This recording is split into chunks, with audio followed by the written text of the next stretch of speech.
আমি আমার পরিবারকে ভীষণ রকমের ভালোবাসি, তাই তাদের পছন্দের কথা চিন্তা করে তাদের জন্য রান্না বান্না সব কিছু করে থাকি। শুধু যে রান্না বান্না করি তা না, তারা কি খেতে পছন্দ করে, তারা কোনটা খাবে, তারা কীতে ভালো থাকবে, তারা কিভাবে সুস্থ থাকবে, সব কিছু যেন আমারই দায়িত্ব, আমারই চিন্তা কাজ করে। আসসালামু আলাইকুম, কেমন আছেন সবাই? আপু ভাইয়ারা, আলহামদুলিল্লাহ আমি ভালো আছি। এই তো সকাল সকাল ঘুম থেকে উঠেছি আর ভাবলাম এত সুন্দর ওয়েদার ছিল, খুব সুন্দর একটা বৃষ্টি হয়েছিল কালকে রাতের থেকে। তো ভাবলাম যে আজকে একটু খিচুড়ি রান্না করি, তো হাতে মাখিয়ে খিচুড়িটা রান্না চড়া দিছি। আর এখানে আমি রান্না করতেছি আর আমার ছেলে দেখুন পেঁয়াজ চোর, এখানে পেঁয়াজ নিয়ে খেলতেছে, রসুন নিয়ে খেলতেছে, অনেক সুন্দর করে খেলতেছে। আসলে ছোটোকালের জীবনটাই আসলে সুন্দর, মাশাল্লাহ। তারপর এই তো আমি এখানে খিচুড়িটা নাড়াচাড়া দিয়ে নিচ্ছি, একটু কষিয়ে নিয়েছি।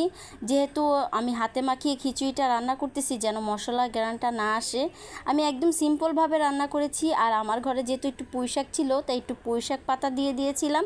আর এই তো এখন আমি খুব সুন্দর করে কষিয়ে এখন আমি পানি দিয়ে দেবো। যেহেতু ভাতের চাল দিয়ে করেছি এজন্য একটু বেশি করেই পানি দিব। তো এখানে পানি দিয়ে ঢাকনা দিয়ে ঢেকে রাখলাম। আর এখন এই তো হয়ে গিয়েছে, আমার ছেলেরা খেলতেছে, ওকে আবার নাস্তা করা দিছি এর ফাঁক দিয়েই।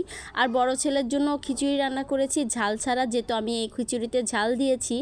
আর একটু রসুন ভর্তা করেছি। ইদানিং যেন রসুন ভর্তাটা এত ভালো লাগে, রসুন ভর্তা ছাড়া কিছুই খেতে ইচ্ছা করে না, শুটকি ভর্তাটাও খেতে ইচ্ছা করে না।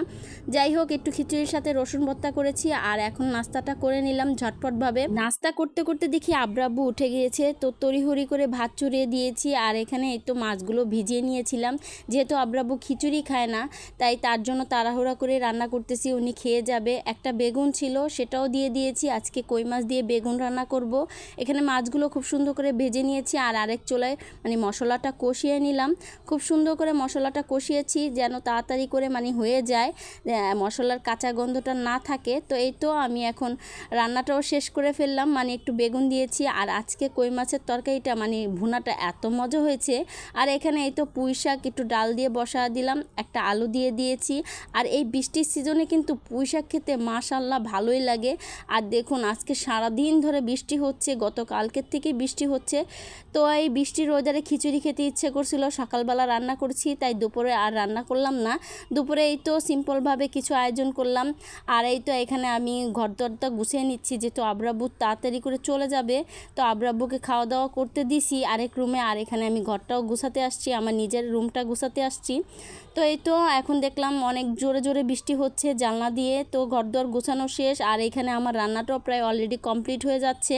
কি করব আর বাচ্চা কাচ্চা সামলিয়ে রান্নাবান্না সামলিয়ে একা হাতে সব কিছু করি, তো তাদের পছন্দ অনুযায়ী করতে করতে অনেকটাই টাইম লাগে। সকালবেলা আমি আমার আম্মুর আর আমার ছোটো বোনের পছন্দ অনুযায়ী খিচুড়ি রান্না করেছি, দুপুরবেলা আব্বুর পছন্দ অনুযায়ী তরকারি রান্না করেছি, ছেলেদের জন্য ওর পছন্দ অনুযায়ী মুরগির মাংস রান্না করে দিয়েছি। ওগুলির ভিডিও আপনাদের সাথে আর শেয়ার করি নেই।